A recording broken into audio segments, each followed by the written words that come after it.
So what I want to do today, and by the way, I apologize for not being here. I forgot that they were going to do a bit where I would say what we're going to do before your break. And in case you're wondering, what I was doing was simply being in another room where no one was talking. Because when I sit in this room listening to people talk, I get so interested in what they're saying that I was afraid I was going to get up here and forget what I'm supposed to be doing for you, so I just literally isolated myself so I could think about this.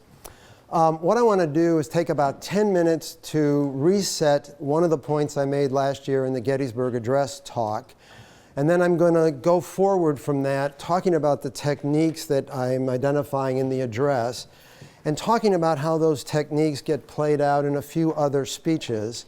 What I want to try to be doing is to increase your toolkit. I think of writing techniques as toolkits that writers can use. Sometimes they should use them, sometimes they shouldn't, depending on what they need to accomplish. And I want to give you more. I have to say, I'm sure that these techniques are ones you already use. It's not like this is brand new stuff. But I hope it's useful to have a systematic take on how some of these things are being used and what they're used for. So let me start, though, with this, because I always like to begin presentations by disputing at least something that's gone on earlier. And John, I'm going to pick on John, because we've already started arguing with each other instantly. University of Chicago tradition. I've been teaching and consulting for about 30 years with all kinds of academics and business people and professionals and governments, etc. And I often start with this little chart about the 4 characteristics that most writers and speakers most often want me to help them with. They want their work to be clear, more organized, more persuasive, and more valuable. And I write it like this going up for a reason, and what I really would like to do is make the clear and organized even smaller, like tiny little letters, because for me, the most important thing is valuable. Not clear, not organized, not even persuasive, but making a text or a speech valuable for the audience experience. And what is, at least in academia, and there's a deep misunderstanding, I think, which is that in order to be these things, a text has to be clear first. As though clear is the foundation for everything else. And I have to say, it may be that I'm just a rotten human being, but I don't believe that. I believe lots of things can be persuasive without actually being clear. And I'm really sure that things can be valuable without being clear. And I'm also sure that in the realm that I most often work with, this is the one that matters. I'll give you, I think I used the anecdote last year. I consult sometimes for other universities, and I had the dean of a very distinguished U.S. university say to me, "Larry, all we want is for everybody on campus, from the first students to the most senior faculty, we want them to be able to write clearly." And being me, I said, "No, you don't." She said, "I beg your pardon?" I said, "You don't."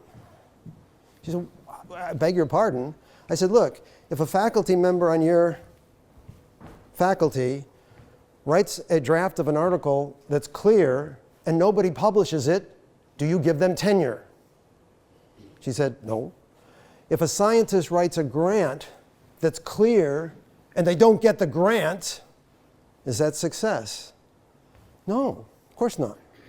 But what she thought that I think is wrong is that the way it should work is that value should be a judgment of content, not of writing.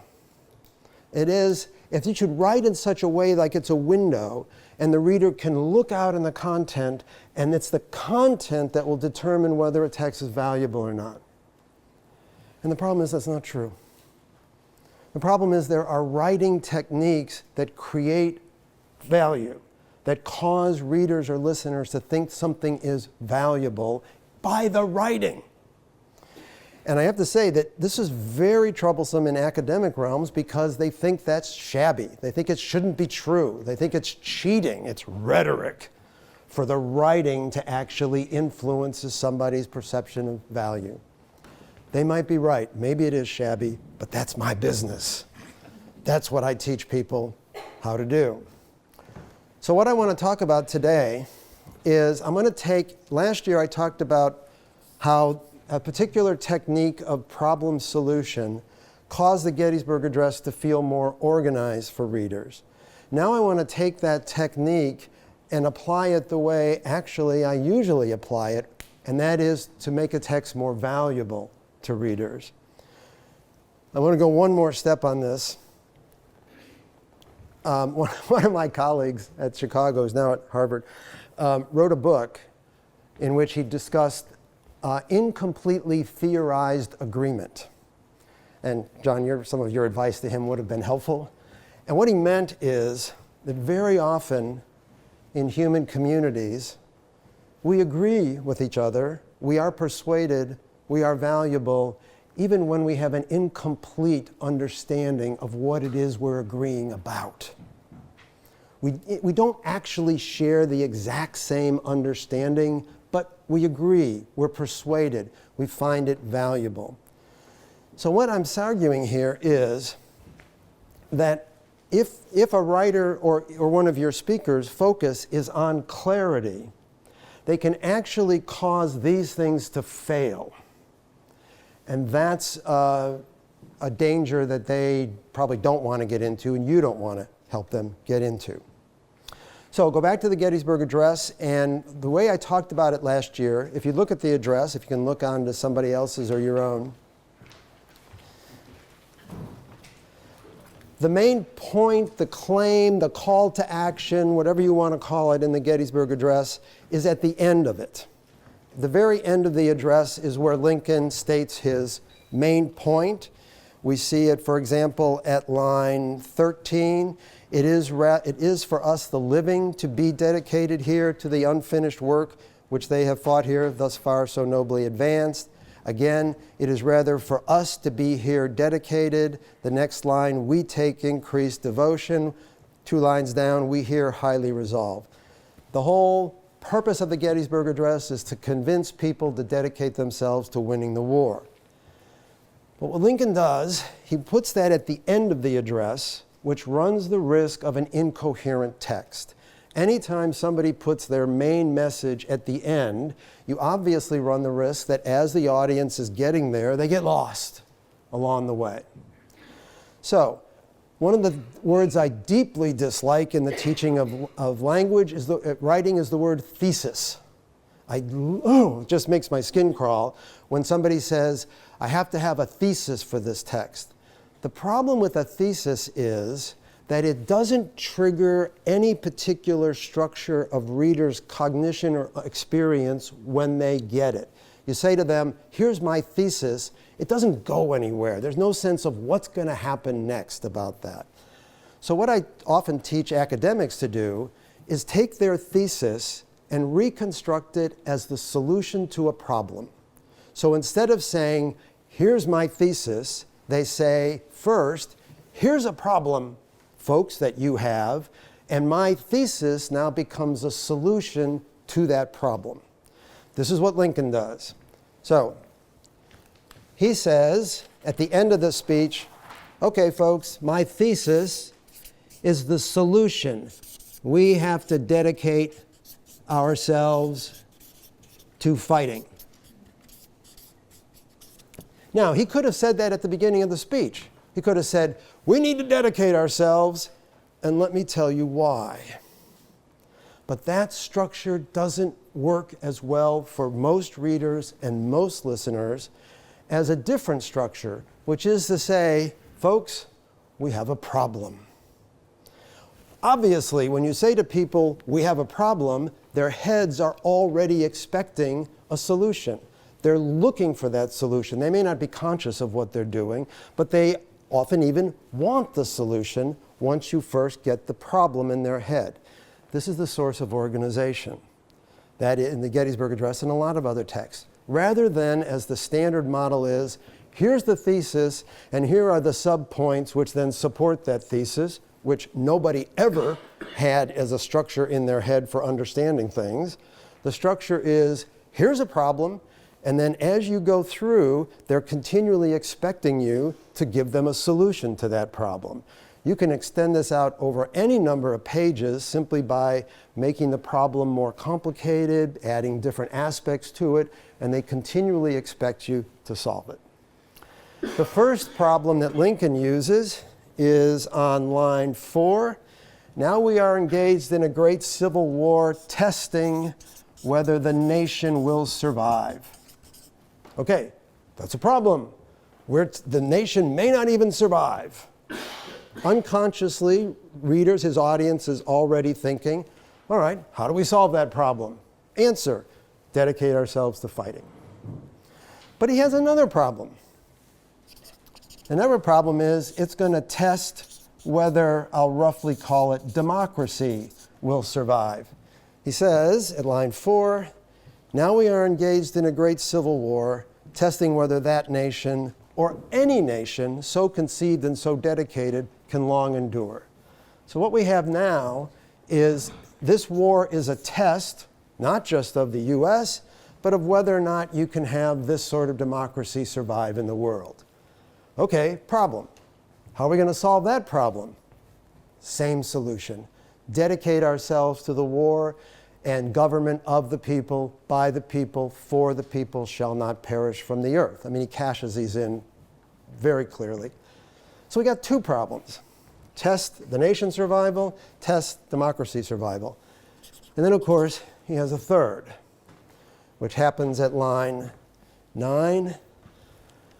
He said, we've come here to dedicate this cemetery. He says that in line 7 or 8. And then he says, but in a larger sense, we cannot dedicate, we cannot consecrate, we cannot hallow this ground. The brave men, living and dead, who struggled here have consecrated it far beyond our poor power to add or detract.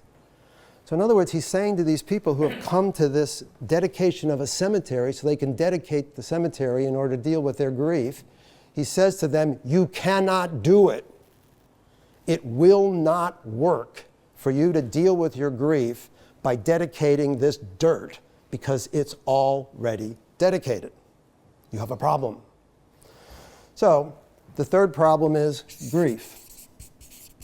Mourning. How do you grieve? Well, guess what the answer is? You can't dedicate the dirt, dedicate yourselves. So what he's done is he's used a structure 3 times: problem of the nation, problem of democracy, problem of grief, and he's given them one solution for all 3. That's genius. That's amazing. One of my points is, you don't have to be this good to make this work. Not very many people can pull this off, have 3 problems with one solution. Your video actually did this. Wow, very smart. All right, but you don't have to do that. You don't have to be that good to have this work.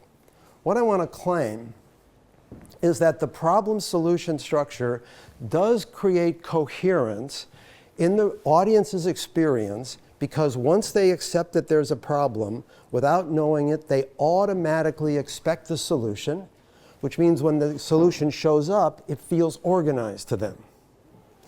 But the point I want to make this year is that organization doesn't matter if it's not valuable.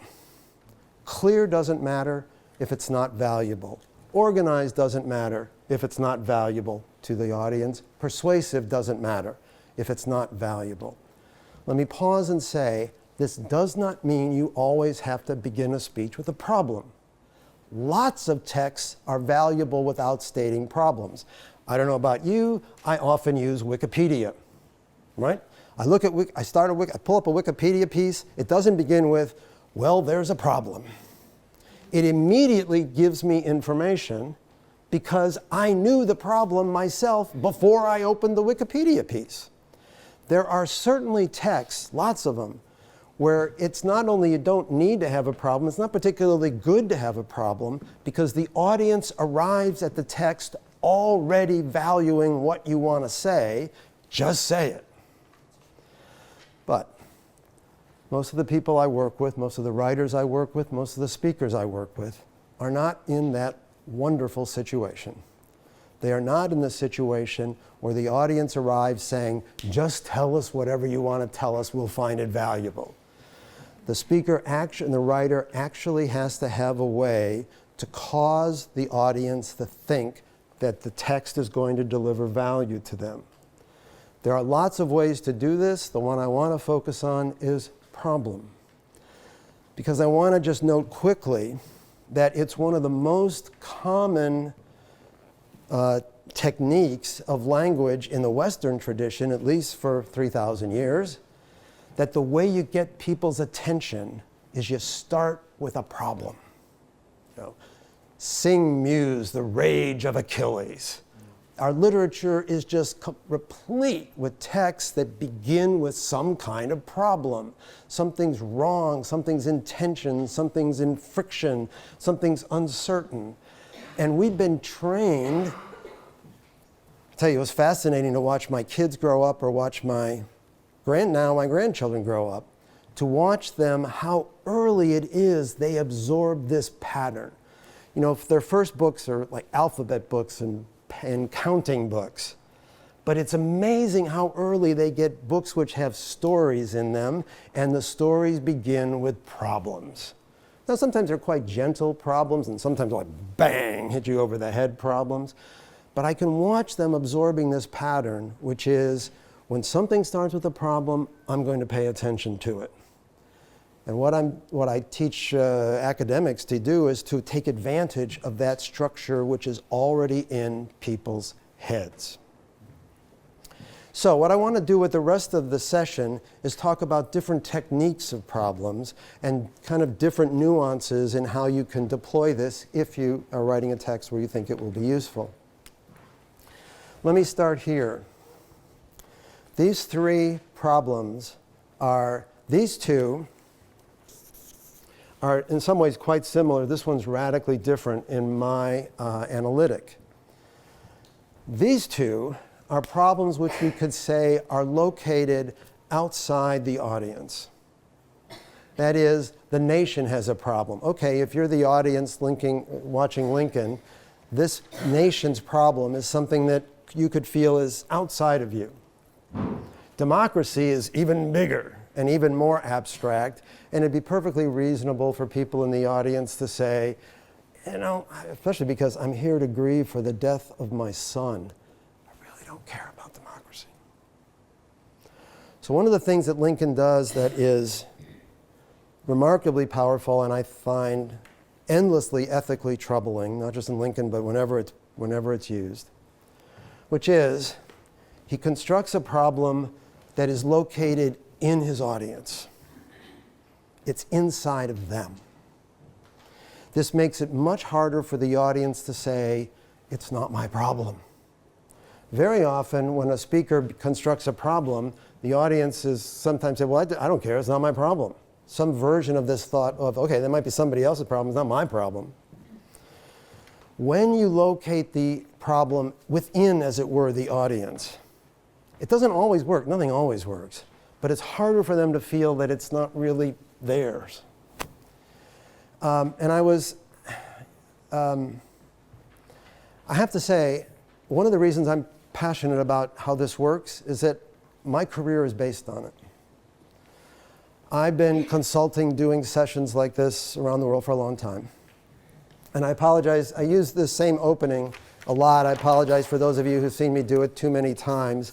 I give people these two sentences: the dog chased the cat, and the cat was chased by the dog. And the explicit purpose of using these two sentences is to argue that passive verbs are really quite good. All right? So we've got an active verb, the dog chased the cat. We've got a passive verb, the cat was chased by the dog. And I use it as an example to make an argument that passive verbs are often much better than active verbs, even to make writing clear and such. That's the explicit reason that I use this. But it's not the real reason I open with this. Why do I really open with this? Because what I do, seemingly casually, As I write them down, I just look up and say, so, which of these do you think is clearer and more concise? The first one or the second one? And all around the room people say, well, the first one, the first one, the first one. And then I say, you're wrong. Now, I've tried to do two things here. One, I've tried to get them to make a mistake in public, because that makes it harder to deny that they were wrong. And the second thing I'm doing is trying to get them to feel like when Larry says, you're wrong, it's just theatrical. But what I'm trying to do is have them feel like they have a problem. They made a mistake. They were wrong. But it's okay. It's okay, he's going to make a joke of it, etc. But one of the things I learned very early on working with lawyers, for example, is that they're very skeptical that I have anything of value to say to them. I used to do a lot of teaching down the road in London to a lot of lawyers who were educated here or at the other place or at some other university around here. And these lawyers would be told that they have to gather together, give up usually a day of their time, which is, they're charging $600 an hour, pounds an hour, sorry. And they are highly skeptical that I have anything of value to offer them. So what do? First 5 minutes, I make them be publicly wrong. I give them a handout like this, or something, and say, okay, now, so what's going on here? And I would use an example that I could predict that they were wrong about. Because otherwise, here's how I could have begun. I could have begun by saying, hello, my name is Larry McEnerney, and let me tell you about me. Well, imagine the impact on British lawyers in London saying, okay, you're going to be taught how to write better by a guy from Chicago. Right? Value plummeting, any possible. So I didn't even do any of that. I would say to them, I'll introduce myself later, let's get started with this. And they would think we were getting into the substance. We were not. I was making them feel that they had a problem, so that then they would listen, including like, what's this guy's name? As I said to the group yesterday, I really try not to tell people anything until I believe they want to know it. Why would they want to know my name? Why would they want to know that I come from Chicago? In fact, especially if they're going to sneer at the fact that I come from Chicago. So I'm manipulating them to try to get them to perceive value in what I'm doing. Lincoln does this in a potentially brutalizing way, in my judgment, because he's getting families to deal with their grief by sending out more sons to die. I think that's ethically problematic. I think in the long run, I endorse what Lincoln did because of the goals that he was trying to accomplish. But the tiny, trivial version of this is that every time you do this problem constructing technique, one of the reasons you're making yourself valuable is you're causing your audience to feel some sort of anxiety or stress, and they therefore want to listen to you so that you will relieve that stress. You're creating a little bit of anxiety, but you also have the promise that if they just carry on with you, you're going to resolve that and reach some sort of stable position. I worked once with a faculty of a school of theology. We did a 4-day session. These people were very serious about this. And I taught them some problem techniques. And then on this last morning, I got together and I said, I want to raise this ethical issue because I'm talking to theologians. You people are really going to help me think about the fact that I'm teaching you how to make your work more successful, help you get cited, help you get published, help you get tenured, help you get grants. And the way you're doing this is by triggering, even in a small way, anxiety in your audience so that you position yourself as being the good person who's resolving this anxiety that wouldn't have existed if you hadn't created it. And I said to them, is this ethically troubling? And uniformly they said, not at all, teach us more tricks. I said, well, okay, I will teach you more tricks, but I got to tell you, warning, in my judgment, it remains ethically troubling technique. Let's move to Malcolm X, who's about the best I know. bless you, at techniques of, sorry, I need to go find my glasses. Techniques of problem constructing. Oop. Well, I'm going to try to read this. I'm sorry. Okay, this is Malcolm X, 1964. Mr. Moderator, Brother Lomax, brothers and sisters, friends and enemies. I just can't believe everyone is here as a friend, and I don't want to leave anyone out. Okay, one of the things I want to note is that when I talk about problems, I'm not just talking about big, giant things that will just dominate a complete text. A lot of these techniques of creating problems, constructing problems, are done in very small ways and resolved immediately, but they have the effect of creating value by causing people to re-experience the anxiety completion cycle. So while most people would start off ordinarily, of course, by saying, thank you to whoever introduced me and greetings to the crowd, Malcolm makes that problematic. He problematizes greeting the crowd. He says, look, there's actually a little bit of tension here, and rather than ignore it or get rid of it, he's going to use it for the audience's experience of problem. The question tonight, as I understand it, is the Negro Revolt and where do we go from here, or what next? In my little humble way of understanding it, it points toward either the ballot or the bullet. Now, lots and lots of writing, a lot of writing advice says it's a good idea to open with a question or your thesis. And they might look at this and say, wow, that's great. Look, Malcolm X opens with a question in his second sentence, and then he states his thesis, the ballot or the bullet. What they often don't notice is the way that these things can be, or fail to be, problems. So the question that Malcolm asks, the Negro Revolt and where do we go from here, is not the same sort of question as, what are the 3 ways that we can do X? This is a problem. Negro Revolt, problem. And then, of course, the thesis, which is the ballot or the bullet, is not like saying, here are the 3 ways that we do X. This is a thesis which is in itself replete with problem. Next, before we try to explain what is meant by the ballot or the bullet, I would like to clarify something concerning myself. I'm still a Muslim. My religion is still Islam. That's my personal belief, just as Adam Clayton Powell is a Christian minister who heads the Abyssinian Baptist Church in New York, but at the same time takes part in the political struggles to try and bring about rights to black people in this country. Again, it can look like, oh, he's doing the standard move of introducing himself. Well, in fact, it turns out Malcolm being a Muslim was a gigantic problem. In all kinds of ways, in that moment, to that audience, it's a problem. And, of course, there was also the problem of what are ministers doing meddling in politics? And there specifically, what is this black Muslim minister doing meddling in public? So he's going to say, okay, well, look, Adam Clayton Powell. He's another minister who is dabbling in politics. His entire introduction of himself is grounded in instability. It's grounded in how complicated this is.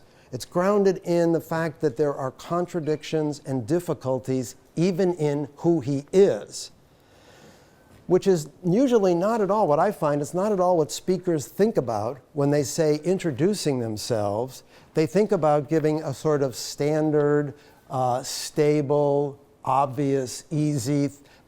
One of the words I most dislike in writing is the word background. Because people think that before they say anything, they have to give a stable background so that readers can understand what they're going to say. Well, I really think that's a bad idea. What's much better is to create an unstable situation.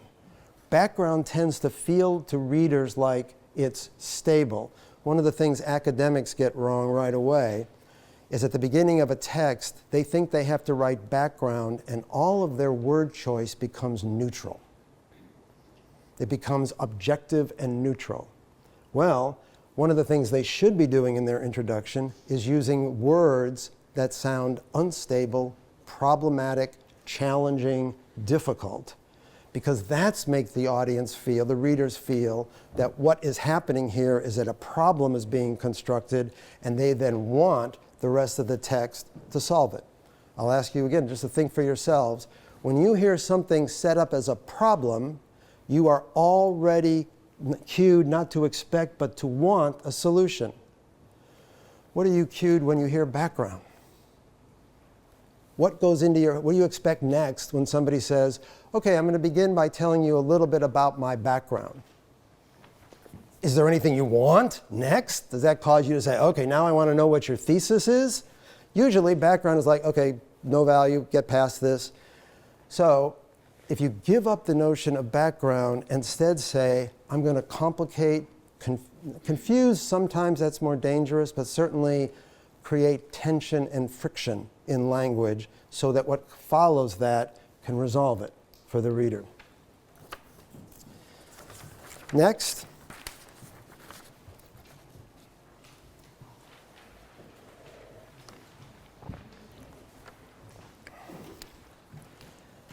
Although I'm still a Muslim, I'm not here tonight to discuss my religion. This is something, again, I apologize for those of you who did the session yesterday.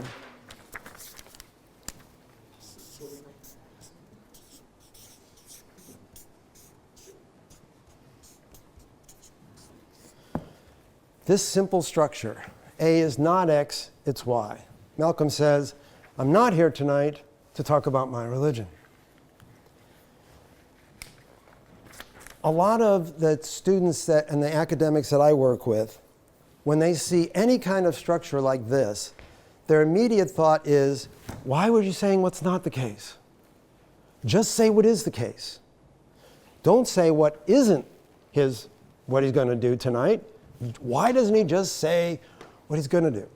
And they'll say things like, look how much more concise it's going to be. You'll make this sentence much more concise and clear if you just say A is Y. Just cut this. Cut the not part. Because, again, sorry, John, they think that the foundation of everything, of all this good writing, is being clear. And they say you risk being unclear when you say what's not true, so just be clear and say what is true. Well, do you see what's wrong with that? Very often, not always, very often, this is the source of value. This is what makes it valuable.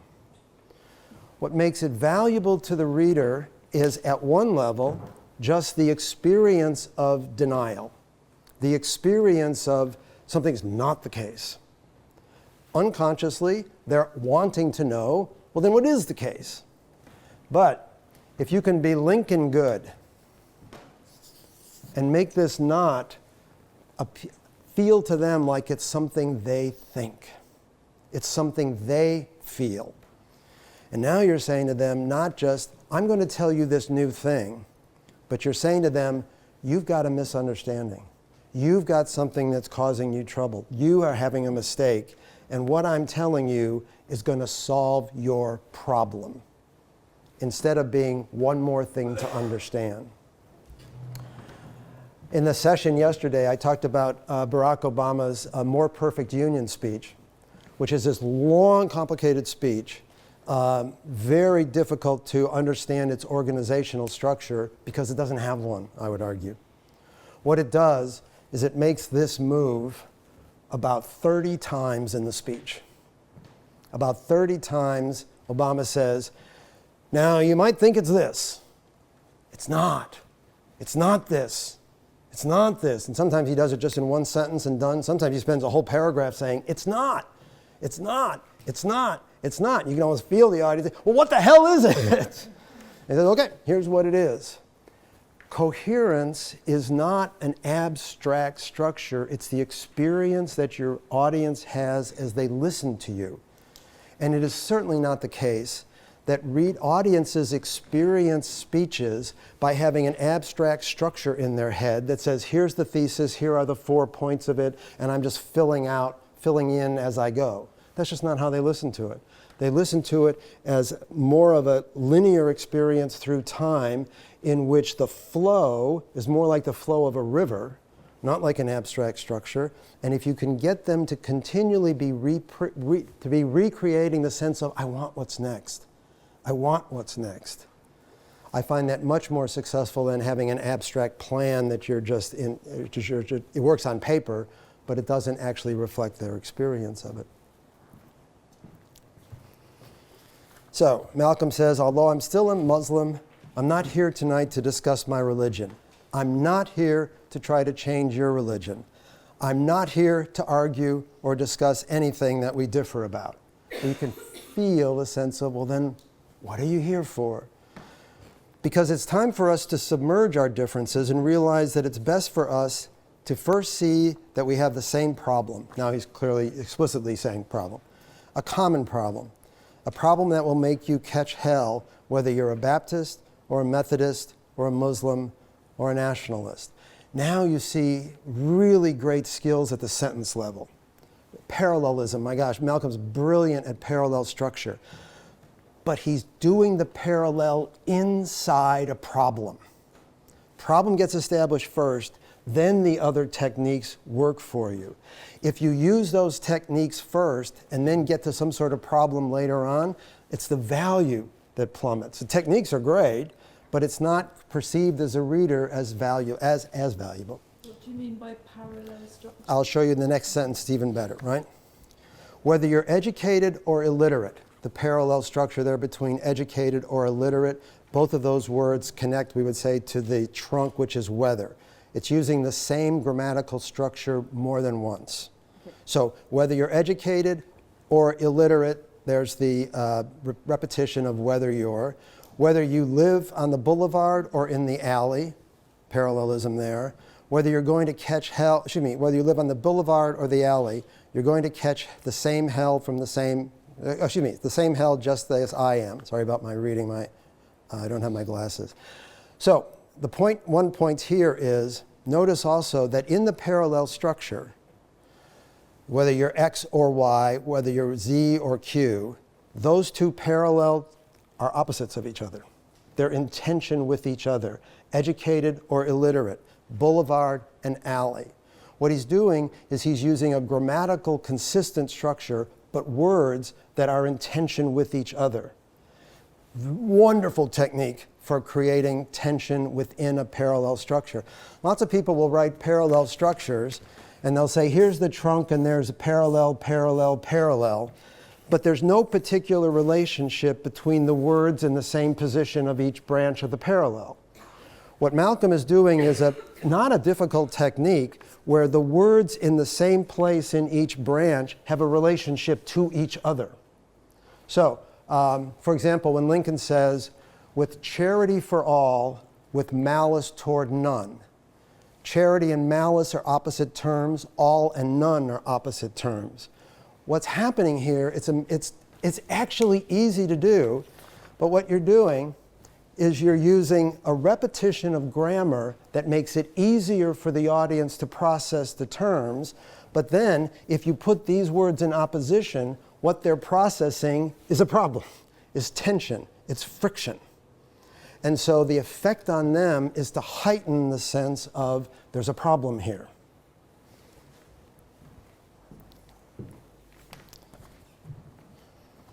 We're all in the same boat, and we all are going to catch the same hell from the same man. Again, you see the repetition. We're all in the same boat. We are all going to catch hell. But catching hell is problem, intensifying the problem.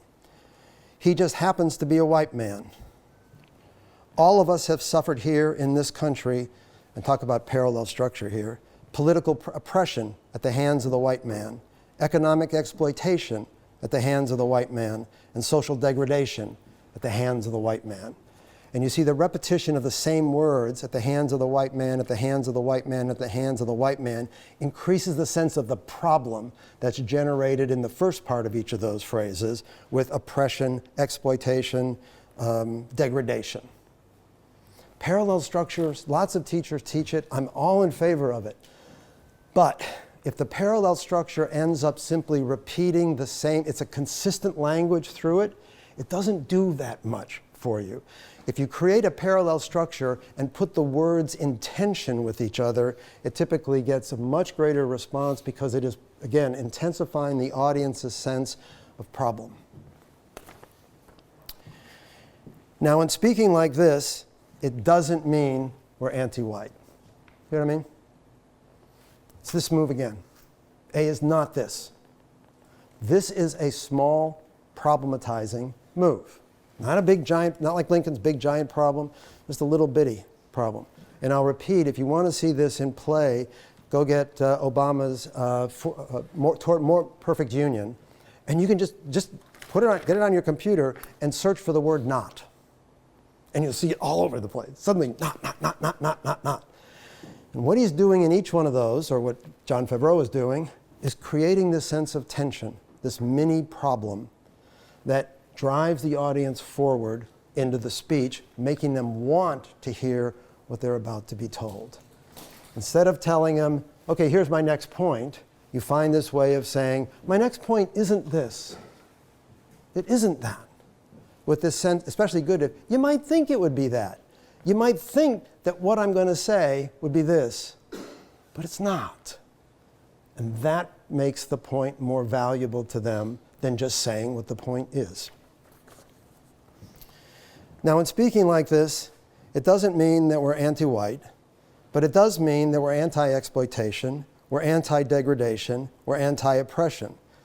And if the white man doesn't want us to be anti-him, let him stop oppressing, exploiting, and degrading us. Like, wow, I wish I'd ever wrote a sentence that good, right? Wow, and the purpose of this speech, that's just brilliant.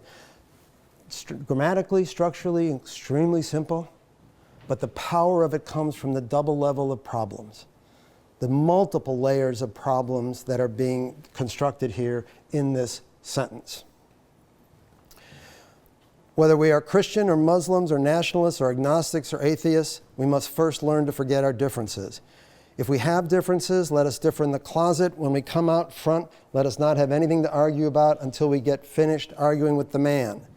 If the late President Kennedy could get together with Khrushchev and exchange some wheat, we can certainly have more in common with each other than Kennedy and Khrushchev have with each other. All right, what I want to do here is pause and talk about a writing technique. So, what I suspect that Malcolm does as a writer is a technique that I do with my clients consciously. That is, sometimes, not very often, the writing of a text or a speech begins with a problem. That is, everybody knows what the problem is. The writer knows what the problem is. And as they work through this text, they figure out what the solution is. So the linear process starts with as a writer, starts with a problem and goes to the solution. But I got to tell you, most of the time, it starts with a solution. Usually in the form of something like a thesis, which is the academic, or when I have written speeches for somebody, the speaker says, here's what I want to say. Here's the point I want to make. They know what point they want to make. They don't actually know what problem they want to talk about. They know what point they want to make. So what you do is you think backward. What is a mistake is to start with a thesis and then say, okay, the job from here on is to create an argument, I'm about to talk about persuasion, for the thesis. The speaker has a thesis. Now my job is to figure out how to articulate an argument in support of that thesis. That is, as it were, thinking forward. What I want to urge you to do is to think backward. That is to say, okay, the speaker has a main point, a thesis. I'm going to think backward to what problem that solves. So rather than thinking that here's the thesis I have to make an argument for, you think, what problem could I put first that makes that thesis feel to the audience like a solution? So, if Malcolm wants to say, here's what I want people to walk away with, he doesn't say that first and then make an argument for it. He thinks backward and first gives people a problem so that when they hit this thesis, it feels like a solution. And I can tell you that those of you who do advising for other people, I know there are like consultants and teachers in the room. What I urge you to do is sit down with somebody and do this with them. That is, sit with somebody who says, okay, here's the main point I want to make. Say, okay, I do this with academics who are in fields which I know nothing about, like computational neuroscience and all this other stuff that I don't understand anything about. I'm from Chicago, I do a lot of work with economists, right? I have no idea what these people are talking about. But I can sit with them and they say, here's the main point I got to make in this article. Cool. And then I can help them think backward to what the problem is. And we'll do this for about 10 or 15 minutes, and they'll sometimes look at me and say, I didn't know you knew anything about computational neuroscience. I don't know anything about computational neuroscience. You know what I know? Words. I know the kind of words that cause people to think there's a problem. I know words. So they'll say, here's my thesis. I'll take one of those words in the thesis, and one thing I'll do is I'll say the opposite of it. So they want to say that this sort of whatever algorithm optimizes blah, blah, blah, blah, blah. And so I'll say, so is it the case that there are suboptimal algorithms? They say, oh my God, you know my field. No, I just know that if optimal is good, there's maybe an existing suboptimal. Oh my God, yeah. So, and then I say, tell me what makes something suboptimal. And they write their introductions for me. That's all it takes to get them, because they know this stuff, it just never occurred to them to say it. And if you know how words work, you can prime the pump actually remarkably easily, including if you're, oh my God, if you're, no, I'm not going to tell that story. I have to stop at 4:15. All right, so you might be thinking, okay, well, that's Malcolm X. It's easy for him to problematize. He's talking about a pretty problematic situation, right? So I said, okay, I'll take Oprah Winfrey giving a eulogy for Rosa Parks. Well, there's no problem there. Oprah can figure out that there's a problem. So here's one of the things she does.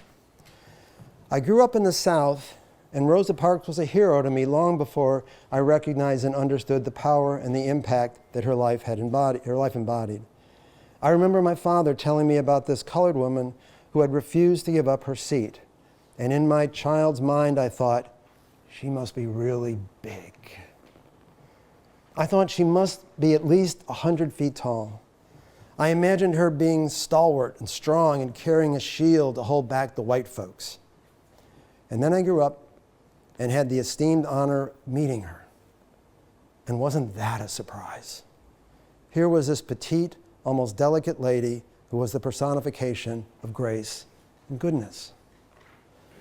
Now the challenge is, how many, not you in this room, but how many people would have started by saying, Rosa Parks was the personification of grace and goodness. And let me tell you more about how she was the personification of grace and goodness. Feel the difference? Oprah's thinking backward. I want to say to people, Rosa Parks was a personification of grace and goodness, but before I say it, I'm going to make them want to know it. And the way I'm going to make it want it is to say, here's what I thought, and I was wrong. And that little sense of problem, I'm using problem, you can use tension, friction, contradiction, I'm fine, whatever word works better for you, makes the statement that she was the personification of grace and goodness feel more valuable, more to the readers, something that they wanted to know, rather than just one more point the speaker was giving them, thrusting at them. A is not X, it's Y. Exactly. Right? Just the same, just that structure. Okay, I'm going to, forgive me for again hurrying on. If you turn to the next page of the handout. I want to draw a distinction between two techniques. One is having multiple problems at the beginning of a text. Speakers often love to do this. I'm going to ask a series of questions. What about this? What about this? What about this? What about this? The problem with multiple problems is, of course, they can confuse each other. The reader gets lost in what problem is being addressed here.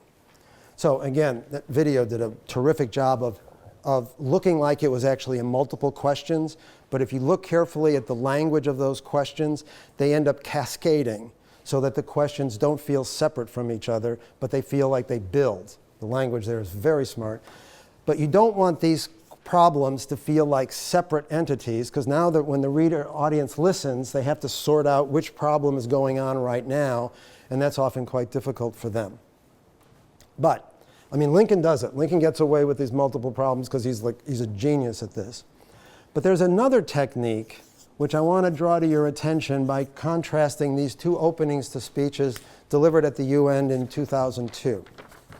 These are two UN speakers, and one of them, A, begins with, "The first challenge is the fight against terrorism. Just after the terrorist attack on September 11th, I visited Ground Zero. Seeing with my own eyes the magnitude of the destruction, I was speechless at the enormity of the terrorist attack. September 11th is a challenge not only to the United States, but also to all humankind. The prevention and eradication of terrorism is an important task for the United Nations and indeed for all member states." Okay, so we have a very good, sound, I don't have any objection to this problem-solution structure. Problem, terrorism, solution, the UN's got to do whatever this particular speaker is going to propose that they do. Nothing wrong with that at all. But look at B. First of all, it hypes the problem with a lot of problem language. A year ago, to consternation and horror, New York and Washington were struck by unprecedented attacks. No one now can disregard the dark side of the world, international terrorism combining archaism with technology. You notice again the parallel structures using opposite terms, archaism and technology. Shifting underground criminal networks coupled with the growing risk of the proliferations of weapons of mass destruction. I mean, there's a lot of serious problem language here. But doesn't do what the first speaker does. Doesn't say terrorism is a problem, the UN has to act on it. Instead, he constructs a second problem. Faced with these threats, the temptation may exist to forge blindly ahead. That would be a serious mistake. So here's what's happened.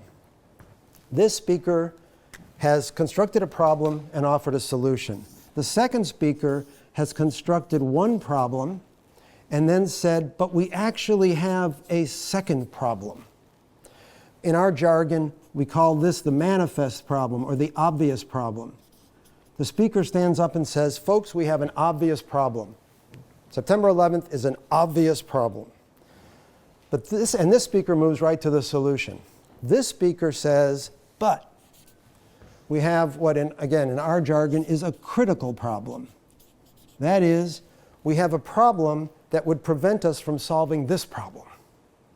So this is not just saying we have one problem and we have another problem. It's saying we have this obvious problem, but we have another problem that will prevent us from solving that problem unless we solve this one first. Now, this structure, this manifest critical structure, I always want to be careful when I introduce it to people because very often this is all you need in a speech. Very often all you need to do is say, readers, we got this problem, right? And the audience says, you bet we got that problem. Let me help you solve it. But this one, if you've got a speaker who wants to kind of hype what's going on, and especially if you've got a speaker, and I'll be crude about this, who wants to make it seem they're smarter than everybody else, this two-step problem often has the connotation that, well, everybody sees the obvious problem, but I see this problem. This manifest critical, when we introduced it to the faculty at the University of Chicago, they all said, oh, I want that. Because more than anything else, I don't care whether I'm clear, I just want to be smarter than everybody else. So you can see it all over the place. And they'll say, well, everybody thinks this is a problem, but you know what? We can't solve this until we solve this one. And one of the things that's often, we call them manifest and critical, because very often this uses the language of visibility. Some sort of thematic of this is the visible problem, this is the invisible problem, so only smart people see the invisible problem. And I will tell you frankly, I stole this from Karl Marx. His critical work, he's just brilliant at this. He's absolutely brilliant at saying, okay, yeah, here's this problem, and everybody else in the world, all the other economists, all these other, they're looking at this problem, but you know what? They're never going to solve it because there's actually a critical problem underlying that problem, and you got to get to this one before you can get to that one. So if you want the examples of this, Marx. Okay. I'm going to have to talk even faster. Okay, I can do this. I said that I wanted to look at the function of problems in creating value. I want to make a last case for problems as a source of persuasion. And I'm going to particularly go after Aristotle here, whose rhetoric drives me insane. Aristotle says, okay, if you want to persuade people, you got ethos, the speaker, you got pathos, emotions, and you got logos. And he says, you know what's really going to make a good speaker? Enthymemes. Can they make logical arguments? Well, sorry. I mean, Aristotle's 1,000 times smarter than I am, but he's wrong about that. Look at this very simple example from George W. Bush. As I have traveled our country, I have met too many good doctors who are being forced out of practice because of the high cost of lawsuits. To make health care more affordable and accessible, we must pass medical liability reform now. Okay, very simple, but crucial. First, he states the problem. Then he states the solution. He says, we need medical liability reform. But he doesn't even say that until he first states the problem, which is doctors being forced out of practice. There's the problem. And therefore, medical reform laws is the solution to that problem. In my judgment, problem-solution structure is wildly more persuasive than argument structure. Now, my Aristotelian colleagues look at this and they say, oh my gosh, that's actually an argument. They say, you know what's really happening here? There's a conclusion, which is pass medical reform legislation. And then there's grounds, which are we're losing doctors. And there's an enthymeme here, which says whenever you're losing doctors, then you should fix the situation. All right. As you can tell, I get upset about a lot of things. I don't take anything lightly. They are dangerously wrong when they say problem solution is just a kind of a superficial covering for the actual argument going on. They're wrong. It's problem solution. It's not actually this. This effort to say anything that's persuasion is actually fitting Aristotle's model of argument just in a kind of a shabby way to make it easier for audiences, I think is deeply misleading to how language actually works. And I've included this for two reasons. One, argument by problem solution is something that I think speechwriters should have at their fingertips, because when you have a speaker who says, okay, here's my main point and here's the argument I want to make for it, if you can talk them into or maneuver them into having each of these be a problem solution structure, I'm quite confident that the speech is going to be more persuasive. But the second reason that I'm saying this is that when I told people I was coming to speak at Cambridge, they said, well, you have to use the word Wittgenstein. Okay, I have now used the word Wittgenstein because it's the investigations that will teach us that this is not a version of this. It's not really this. Problem solution persuasion is problem solution persuasion. It's not a bastardized version of argument. Okay, last thing I'm going to talk about, and I will shut up, I promise. I know I'm already over time. If you turn the page, and those of you who are teachers, can help me perhaps figure out one of the things that's puzzled me for a long time, which is in the teaching of speeches and essays, the problem technique is virtually invisible. That is, if you go to the internet and say, how should I begin a speech?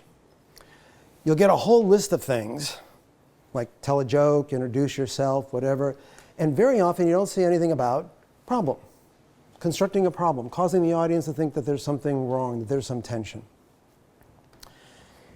And this goes much further. I have a whole collection of articles that teach writing that say, here's what you should do. And then they give an example of it. And the example they give is a problem. But they don't say that. For example, if you go down to C, a teacher recommends beginning with broad general statements, then progressively narrowing. Have you ever seen that? You know, what we call the martini glass opening, start with a generalization, go to a specific, then go down, then go out at the end. Okay, but look at the example they give. Individuals differ radically from one another in the degree to which they are willing and able to express their emotion. There's about 5 different problems in that sentence. The sentence is good, it's a great introduction, but it isn't good because it's a generalization, it's good because it's a problem. The next one, a website recommends that speakers begin with a personal story as a hook. It then gives this example. The speaker describes a period when construction outside constantly interrupted their speech and how that negatively impacted several areas of their lives, including their career and relationships. There's a few problems there. And what I worry about is if you tell a student open with a personal story, they will, that doesn't have a problem in it. Just say open with a generalization. Oh my God, they're going to open with a generalization that doesn't have a problem in it. And it's not going to work, and they're going to think, what's wrong? And I'll tell you what the other thing. They'll open with some generalization that doesn't have anything like a problem. Somebody's going to say, well, this doesn't really work, so they'll make it more general. And then pretty soon you get what we call the dawn of time openings. Throughout time, people have done the following. The problem isn't that the sentence isn't general enough. The problem is it doesn't construct a problem for the audience. And I'll give you my last example. I'll put up B. I actually went on the internet to say, I wonder what people say about Oprah Winfrey's eulogy. And one site said this: Oprah Winfrey envisions Rosa as a child and then finally gets to meet her and thanks her for all she has done. And we, no, that's not why it worked. That's not why it worked. It worked because she thought Rosa Parks was a giant person with a shield. She turned out to be the personification of grace and goodness. That's what made it work. And yet this whole technique of creating tension, creating contradiction, creating uncertainty, creating instability, this technique, which I believe is one of the most powerful ones you can use, is invisible in the teaching of writing and often the teaching of speech making. And I honestly don't understand that, because once you start using it, first of all, you'll see it everywhere, and you'll realize that very often that's what's making it work, not the stuff that was ever in the canon of how to do it. Okay, I'm over time. I've got to stop. I'm happy to hang around as long as any. I'm not going to take questions for. Well, go ahead. What the hell? Any big questions? Questions for the whole group? Amazing presentation. Statement. Question. Yeah. The masterful walkthrough you gave in an explanation of this type of speech writing and giving seems to lend itself uniquely to cadence and delivery. It seems almost liturgical Right. in the way that it's presented. And when we think of Lincoln's Gettysburg Address, Right. it's got that amazing cadence. Right. Do you think that this style of speech writing and giving lends itself more to that because of the structure and the way you created that tension? Thank you again for No. I quite agree. And one of the things that when I talk to speechwriters, I want to keep saying, I get that you're writing for a speaker, and some speakers are going to be good at doing things and some are not. I will simply give you the example of a couple of speeches that I wrote for a leader of a government that's not the United States. And when I was working with his staff, I had done some pretty dramatic problem constructing language. And the staff said to me, he can't say that. I mean, he won't be able to say it. He won't be able to whatever. We didn't take the problem out. We just toned down the rhetoric. See, I think problem construction can work rivetingly if you've got Malcolm X speaking, you got Oprah Winfrey speaking. But obviously there's people who can't do that diction. But I believe they can do the structure. Remember, like when I talked, A is not X, it's Y. They can do that. So it often isn't as powerful, but I think the structure works. Yes?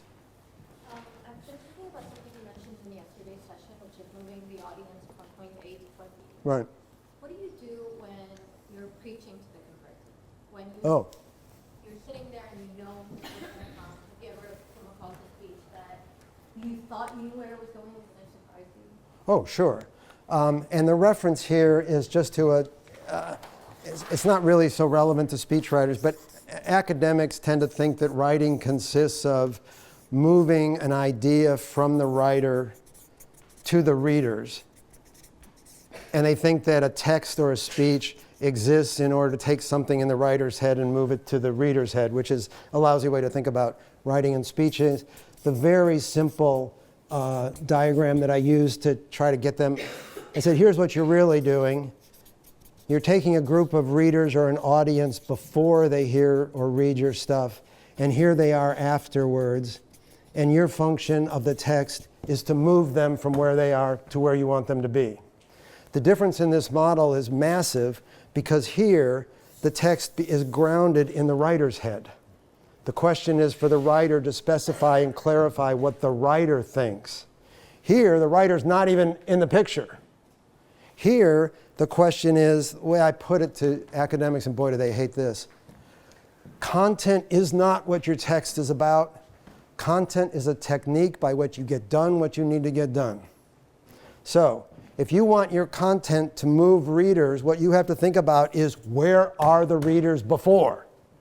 That's where you start. Your text starts not with background, it starts with where they are now, and then you use problems techniques to move them someplace else.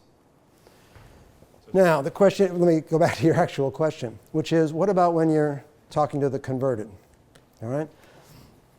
And Barack Obama's acceptance address is actually a great example because at least some of his audiences are people who already love Barack Obama.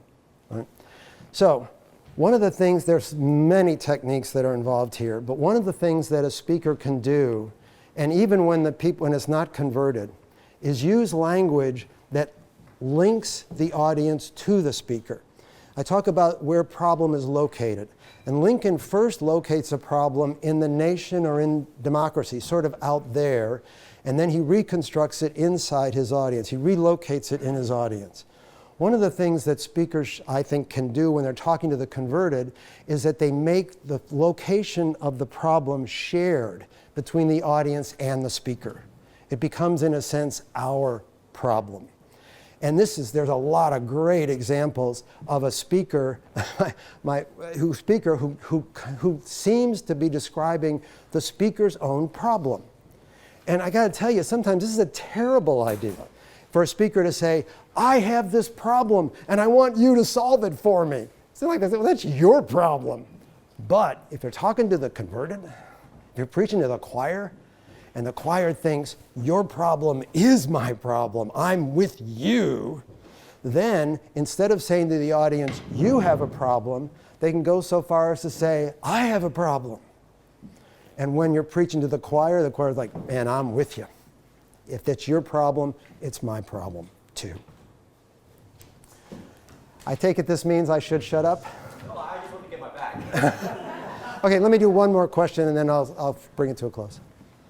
First off, great presentation. Thank you. Thank you very much. Thank you. I was wondering, what do you do? Will your audience feel value if you already know they're not actually agreeing with the solution? Right. Climate Right. change being the obvious Right. example. I mean, Right. there's big problem, climate change, solution. Right. Sharika economies, don't drive cars, Right. don't fly around. Right. Okay, so I'm gonna bail out of this a little bit and say, because I've consulted with people, including on climate change texts, and one of the things I've tried to get them is to use this notion and said, look, like they're addressing a U.S. audience, and what they want this audience to do is to agitate for massive, in my judgment, necessary legislation to respond to climate change. But I got to tell them, that ain't going to happen. There is no speech that's going to do that. If that's what you want, I'm out of here. I can't make that happen. I can't help you make that happen. So, if at the end of a process we want them to agree with this, my question is then strategic. What can this speech do? What if you think of this as a 10-day journey to here where you really want them, this is day one. Where do we get them on day one? And I've had the day-long conferences with people. I use these Post-it notes, these things, and we start scribbling ideas and we put it up on the wall. And the question is, can we envision a 10-step process, the end of which these are people agreeing to what you want, but you know it can't happen in one day, one speech. It's a mistake, I think, to assume if you just keep making the whole speech 10 times, they're going to get there. That often doesn't work. That's just 10 times where they don't agree with you. So we work it backward. It's like that backward thinking. So we say, if at the end of the day we want them here, what's the step right in front of there? And then what's the step in front of that? Then what's the step in front of that? And what's the step in front of that? And we work it back to where we think this is what a speech can get done. And then we problematize that. We don't problematize the whole thing. We problematize this. So what you'll see it as, for example, if we think that one of the reasons that this audience is resisting climate change is that, I'll give you the example of the US, they are addicted to individual freedom. And when you say the word climate change, they think, oh my God, I'm going to have to give up my freedom, and they're resisting that. But I'll give you a different one. You can have an audience who's resisting climate change because they think that climate change are liberal lefties, academics, elite who want that, and I hate everything that those people do. All right, then we're going to problematize that and have the speech just resolve that much of a problem. And again, it's very often not that they're going to walk out the door converted. All you're trying to do at that point is make opposition harder. Make it harder for them to oppose what you want to do rather than turn them into advocates for what you want to do. Sometimes that's all a speech can do, but I'd rather try to do that and then create the problem so that that's the solution, not the whole picture. Thank you. Okay, thank you all very much.